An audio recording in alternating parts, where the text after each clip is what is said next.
उसको 1 मिनट में उसको शिक्षक उपलब्ध हो जाएगा और ऑनलाइन पढ़ाने का काम करेगा।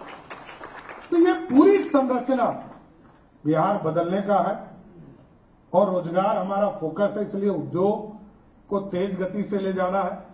14,000 एकड़ जमीन हम अधिग्रहण कर रहे हैं, लगभग 20,000 एकड़ जमीन हमारे सरकारी निकल रहा है, इसलिए उद्योग लगाने के लिए भी लोगों को बहुत दिक्कत नहीं होने वाला है।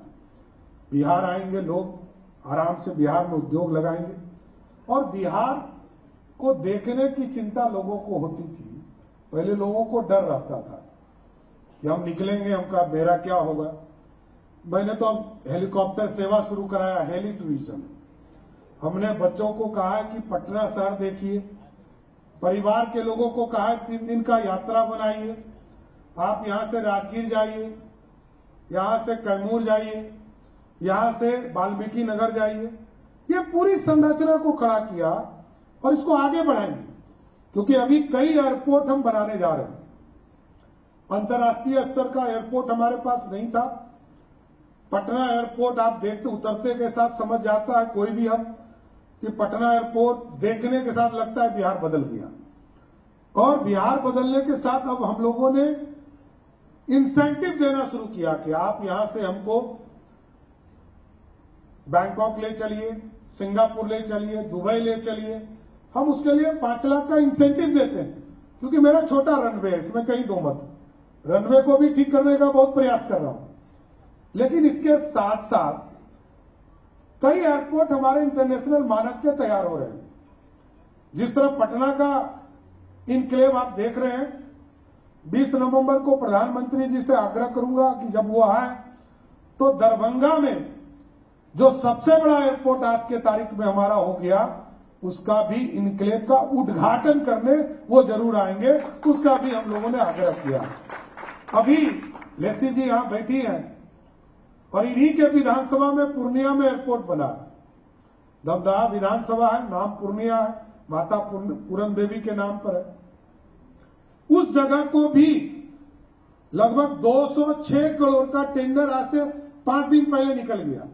अब वहां पे भी बड़ा इनक्लेव बनेगा, वहां बड़ा टाउनशिप बनेगा, वहां कई चीजों को एरोसिटी के तौर पर हम लोग क्रिएट कर रहे हैं। तो ये 2 एयरपोर्ट हमारे चालू हो गए। सुल्तानगंज में अजगैबीनाथ धाम के नाम से, क्योंकि प्रत्येक साल 2 करोड़ लोग वहां जल उठाने का काम करते हैं और बाबा देवघर बैजनाथ धाम में पूजा करने जाते हैं।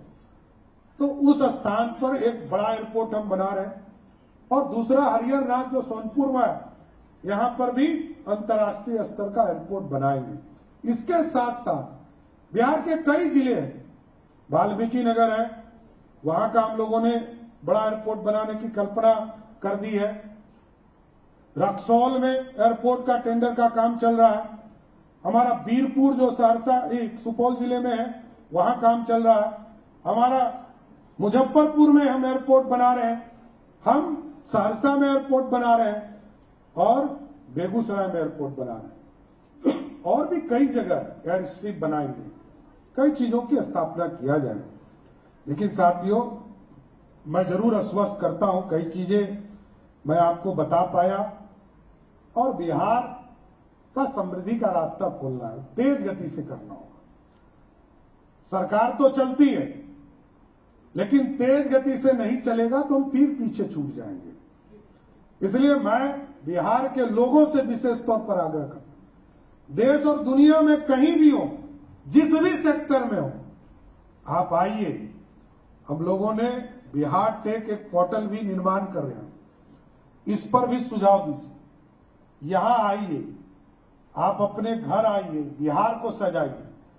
आपने, मेरा एक थीम है कि कर्म भूमि से, जहां आप कर्म करते हैं, कर्म भूमि से आकर जन्मभूमि को समृद्ध बनाने का रास्ता का सपना देखिए। इसलिए साथियों, मेरी कोई सरकार 100 दिन नहीं पूरे किए, ये जनता की सरकार है। मैं तो सेवक हूं, प्रधान सेवक, मुख्य सेवक के तौर पर काम करता हूं, मेरा यही रोल है। अब तो कुछ लोग बिहार की राजनीति में हम लोग देखते थे बड़े बड़े लोगों को अब तो उनका पूरा परिवार हमको सिर्फ टारगेट करके ही राजनीति कर सकता है, इससे ज्यादा कुछ बचा नहीं है। लोग कहते हैं कि सिलेक्टेड सीएम है सम्राट चौधरी। मैं सिर्फ इतिहास के पन्ने में एक वर्ड आपको बताता हूं। लालू जी जब मुख्यमंत्री बने थे तब वो सिलेक्टेड थे। राबड़ी देवी जी जब मुख्यमंत्री बनी थी तब सिलेक्टेड थे। और तेजस्वी यादव जब उप मुख्यमंत्री बने थे तब भी सिलेक्टेड थे। जिस परिवार में 3 सिलेक्टेड हो उसको दूसरे पे बोलने का हक है क्या? अरे मैं तो पार्टी ने मौका दिया, मैं स्पष्ट मानता हूं। भारतीय जनता पार्टी की विचारधारा, एनडीए की विचारधारा, मोदी जी और नीतीश जी का आशीर्वाद और तमाम विधायकों का समर्थन किसी को मुख्यमंत्री बनाता, यही लोकतंत्र है। यहां जनता सीधे मुख्यमंत्री नहीं चुनती है, प्रधानमंत्री नहीं चुनती है। यहां लोकतंत्र है, विधायक चुने जाते हैं।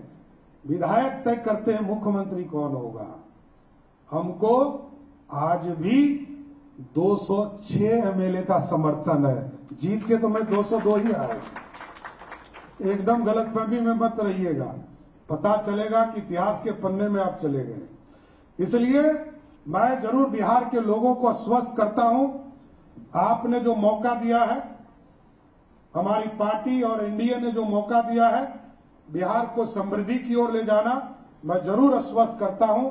आज न्यूज 18 के इस कार्यक्रम के माध्यम से बिहार और भारत भी विकसित होगा और बिहार भी समृद्ध होगा। मैं फिर से न्यूज 18 को धन्यवाद देते हुए अपनी बातों को विराम देता हूं। बहुत बहुत मंच पर बने रहे। और इसी के साथ मैं हमारे मैनेजिंग एडिटर न्यूज 18 इंडिया ज्योति कमल जी को मंच पर बुलाना चाहूंगी। वो मुख्यमंत्री जी का धन्यवाद करें।